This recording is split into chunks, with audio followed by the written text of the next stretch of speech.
Today's topic, we are going to talk on Leucorrhoea, understanding the vaginal discharge. In this, we have few things like introduction, symptoms, causes, treatment, and the prevention. See, there are two types of Leucorrhoea is there.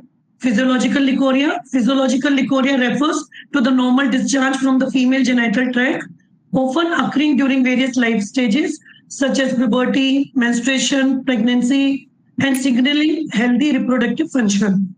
And pathological, it is an abnormal vaginal discharge that may indicate underlying health issues characterized by changes in color, odor, consistency, which warrant the medical evaluation. What is a prevalence? Prevalence of Leucorrhoea, it varies significantly by age and demographic factors, with fluctuation observed during puberty, pregnancy, and menopause, which influenced by the hormonal changes and individual health status. And it is very common among women, with many experiencing varying degrees of discharge throughout their life, making it a frequent occurrence in routine gynecological assessments and discussions. Now we can talk about the physiological causes. First is hormonal changes.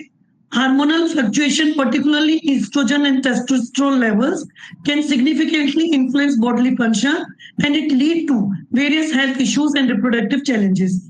And it engage in sexual activity can lead to physical and psychological changes in the body, which include arousal levels. And there is a sometimes patient girls experience the discharge.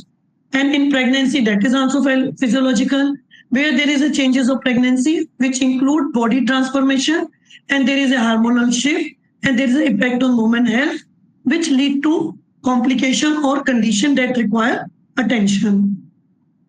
And what is the pathological causes? Infection, whether it is bacterial, viral, or fungal, which can disrupt the normal physiological function, leading to symptoms like pain or discomfort and require the medical intervention. Medical conditions like chronic illnesses, autoimmune disorder, which can impact the body system and which contribute to the emergence of various health problems. And certain medication include hormonal therapies, antibiotics may have side effects which can influence the physiological response and result in health complication and changes in physical state.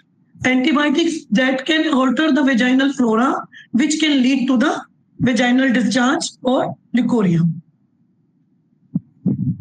What are the common symptoms patient comes with? Like color and the consistency of discharge. Color, it can vary, which indicate different conditions. For instance, yellow or green discharge may suggest the infection, while normal discharge is usually clear or white. And what are the symptoms? Patient can come with the itching, with the swelling, redness, unusual odor, which can provide additional clues to the underlying issue affecting the individual. And this I have just taken, how can we differentiate white discharge, Leucorrhoea, in bacterial vaginosis, candidiasis, and trichomoniasis. In this bacterial vaginosis, the symptom comes with the odor, there will be discharge will be there, itch will be there. But in candidiasis, itch will come first, discomfort, dysphoria, and thick discharge. In trichomoniasis, itch again it will be there, but 70% that is asymptomatic. Then what is the vaginal discharge consistency? You can say it is clear to white in the normal, and bacterial vaginosis, it is homogeneous, adherent, thin, milky white, and foul, fishy smell.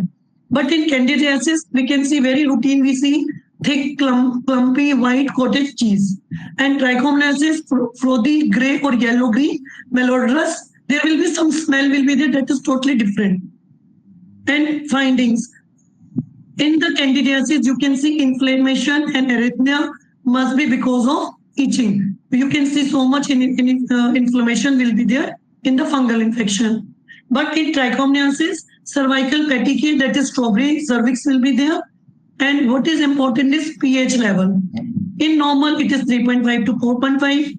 In bacterial vaginosis, it is more than 4.5. In candidiasis, it is less than 4.5. And again, in trichomoniasis, it is 4.5. But we can do KOH with test. If we are doing this test, And when we put on the discharge, there will be some smell will be there, that will be positive. If there is no smell, that we can go for candidiasis. And if there is a smell, sometimes we can see it trichomoniasis. But when we do the NaCl wet mount, that is very important test. Normally we can see the lactobacilli, but in bacterial vaginosis we can see the clue cells. But in candidiasis we can see few to many WBCs. But how can we differentiate from the bacterial to trichomoniasis? You can see motile, flagellated, protozoa, and many WBC. These things we can differentiate all type of discharges. And what all are the methods? Physical examination. We should see the what is problem, how to differentiate. But we can see the assess the area visually and possibly through the palpation to identify any abnormality or the sign of infection. Very important, whenever patient come, we should do the per vagina and per speculum examination. That is very important. Laboratory test, just now I have told, we can differentiate, we can take the swab and we can detect the pathogen. Or as a routine, we can do the blood test to check for any inflammatory marker. Imaging, there is nothing like we can do something to rule out any white discharge with the imaging. But if the patient is very chronic condition and patient has come with a white discharge, we can go for a ultrasound and transvaginal sonography. And what is a medical treatment? Antibiotic, that routine we people are giving. And for the antifungal, we treat fungal infection by giving antifungal, which can inhibit the growth of fungi and eliminate them entirely. And most important, what are the home remedy? Most of the patients, they come and ask, what all are the home remedies? One is hygiene practice. Maintain proper hygiene practice, includes regular hand washing, bathing, which helps in prevent infection and promotes overall health and well-being. And what all are the diet? See, most important, if you reduce sugar intake and ensure adequate hydration, that can support the immune system and promote healing. What are the preventive measures? See, patient has so many times patient has white discharge, that is normal. But as after that, if patient comes with some complaint and patient is not able to reach to the nearest gynecologist, most important, patient should reach to near doctor and get the regular medical checkup done. Screening is very important. That will help in early detection of disease. Safe sexual practice, that is very important. Promoting the use of protection and education on sexual health, which reduce the risk of sexually transmitted infection, unwanted pregnancies, and that can help in safer sexual behavior. Just now I told about the proper hygiene, daily hygiene practice such as hand washing, sanitation, which plays a critical role in preventing infection and maintaining the overall health. We are talking about adolescent. The adolescent should see what is safe for them. So they should know about the safe sexual practice and proper hygiene. Public awareness is very important. Local health initiative focus on the disease, prevent, provide resources, support, and educate to empower the community.